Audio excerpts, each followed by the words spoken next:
student, this is your history class 8, chapter 3, part 3. A new system is devised. By the early 19th century, many of the company's officials were convinced that the system of revenue has to be changed again. How could revenue be fixed permanently at a time when the company needed more money to meet its expenses of administration and trade? In the northwestern provinces of the Bengal Presidency, most of this area is now in Uttar Pradesh. An Englishman called Holt McKenzie devised the new system, which came into effect in 1822. He felt that the village was an important social institution in North Indian society and needed to be preserved. Under his direction, collectors went from village to village, inspecting the land, measuring the field, and recording the customs and rights of the different groups. The estimated revenue for each plot within a village was added up to the calculated revenue that each village mahal has to pay. This demand was to be revised periodically, not permanently fixed. The charge of the collecting the revenue and paying it to the company was given to the village headman rather than the zamindar. This system came to be known as Malwari system. एक नई व्यवस्था 19वीं सदी की शुरुआत में ही company के बहुत सारे अधिकारियों को इस बात का यकीन हो चुका था कि राजस्व बंदोबस्त में दोबारा बदलाव लाना जरूरी है। जब कंपनी को शासन और व्यापार के अपने खर्चे चलाने के लिए पैसों की ज़रूरत हो तो वह अस्थायी रूप से राजस्व तय करके काम कैसे चला सकती है। बंगाल प्रेसिडेंसी के उत्तरी पश्चिम प्रांतों के लिए होल्ट मैकजी नामक अंग्रेज ने एक नई व्यवस्था तैयार की, जिसे 1822 में लागू किया गया। मैकेंजी को विश्वास था कि उत्तर भारतीय समाज में गांव एक महत्वपूर्ण सामाजिक संस्था है और उसको बचाए रखना चाहिए।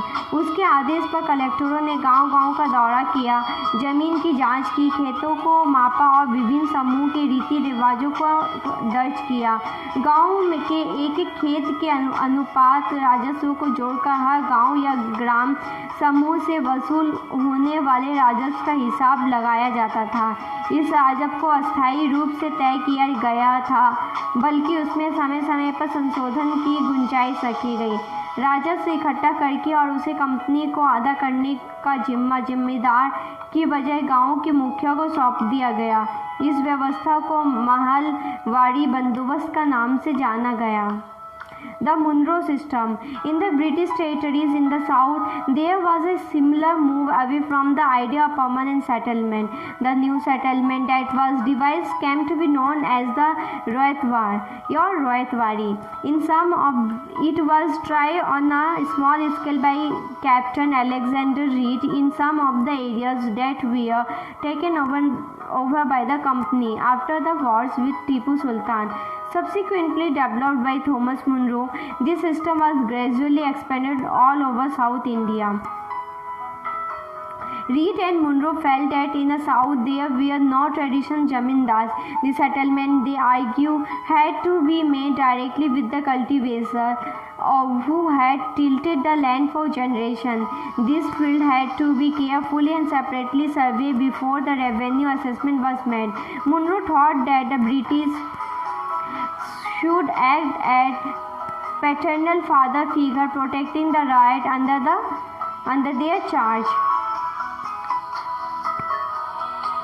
मुनरो व्यवस्था ब्रिटिश नियंत्रण वाले दक्षिण भारत इलाकों में भी अस्थायी बंदोबस्त की जगह नई व्यवस्था अपनाने का प्रयास किया जाने लगा।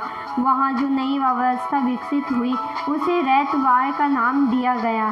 कैप्टन अलेक्जेंडर रीड ने टीपू सुल्तान के साथ चले युद्ध के बाद कंपनियों द्वारा कब्जे में लिए गए कुछ इलाकों में इस व्यवस्था को आजमा कर भी देख लिया था।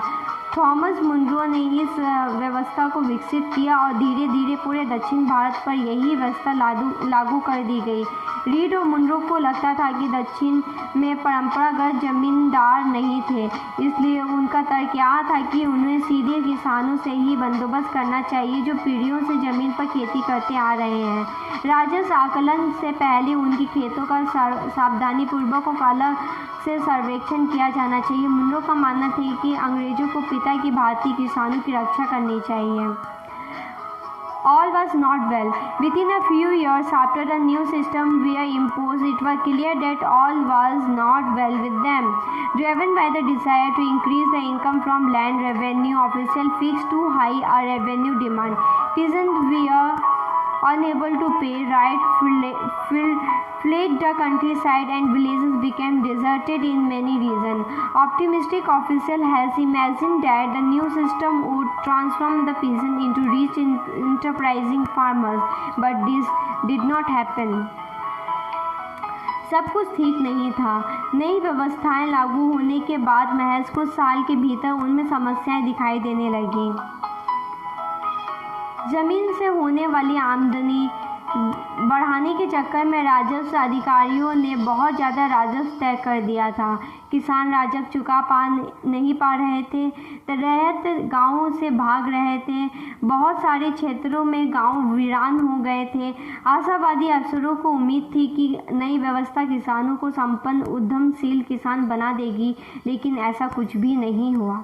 Crops for the Europe. The British also realized that the countryside could not only yield revenue, it could also grow the crop that Europe required. By the late 18th century, the company was trying its best to expand the cultivation of opium and indigo. In the century and a half that followed, the British persuaded or forced cultivators in various parts of India to produce other crops: jute in Bengal, tea in Assam, sugarcane in United Province, now in Uttar Pradesh, wheat in Punjab, cotton in Maharashtra and Punjab, rice in Madras.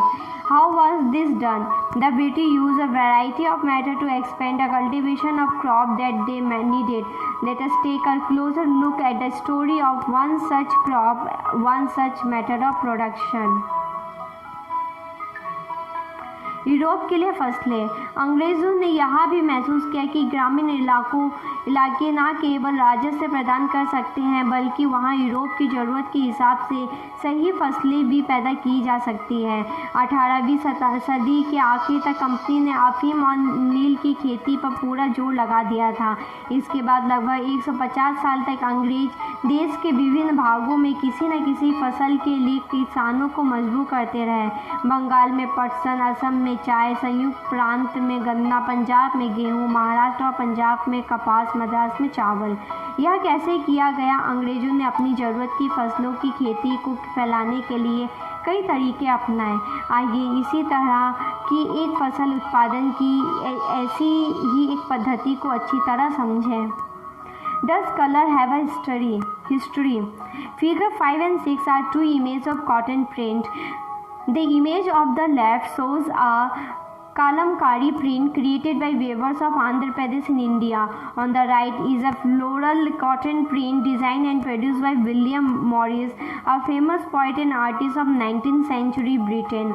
There is one thing common in two prints. Both use a rich blue color, commonly called indigo.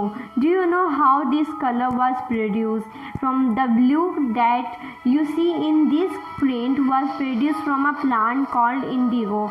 It is likely that the blue dye used in the Morris prints in 19th century Britain was manufactured from indigo plants and cultivated in India, for India was the biggest supplier of indigo in the world at that time.